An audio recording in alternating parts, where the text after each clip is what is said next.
Autour du monde, la suite, le Moyen-Orient à la une de cette édition. Ali Khamenei a minimisé l'impact des frappes américaines sur les installations nucléaires iraniennes.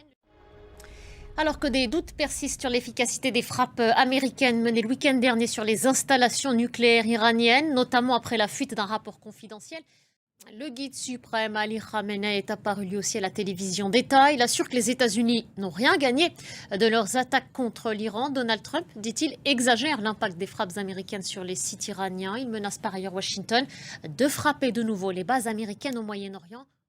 Au cours de ces 12 jours de guerre, la répression en Iran n'a pas faibli. Les autorités ont même multiplié les arrestations au motif d'espionnage au profit de l'État hébreu. Plus de 500 personnes auraient ainsi été interpellées au cours de ces 2 dernières semaines. Sophie Samaï nous en dit plus. Je vous le disais en titre, les 27 se sont réunis en Conseil européen ce jeudi, c'est le dernier avant la trêve estivale, après un sommet de l'OTAN lors duquel les pays ont réaffirmé leur soutien à l'Ukraine face à l'agression russe. Au Proche-Orient, le déluge de feu israélien se poursuit à Gaza. Selon la défense civile, au moins 56 personnes ont été tuées dans ce territoire ce jeudi à l'aube. Le Premier ministre espagnol Pedro Sánchez a déploré, je le cite, une situation catastrophique de génocide dans l'enclave. Nous partons maintenant pour Venise. Venise qui concentre l'attention ce jeudi. Le patron d'Amazon, Jeff Bezos, y épouse la journaliste Lauren Sanchez.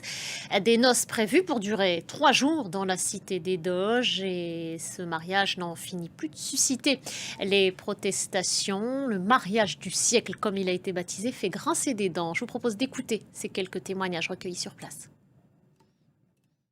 Voilà pour ces réactions. On retrouve tout de suite l'envoyé spécial de France 24, Laura Roudot. Bonjour à vous, Laura, vous êtes à Venise. Oui, exactement. C'est un mariage hors norme. Le couple de milliardaires américains a réservé 5 hôtels et palaces ici à Venise.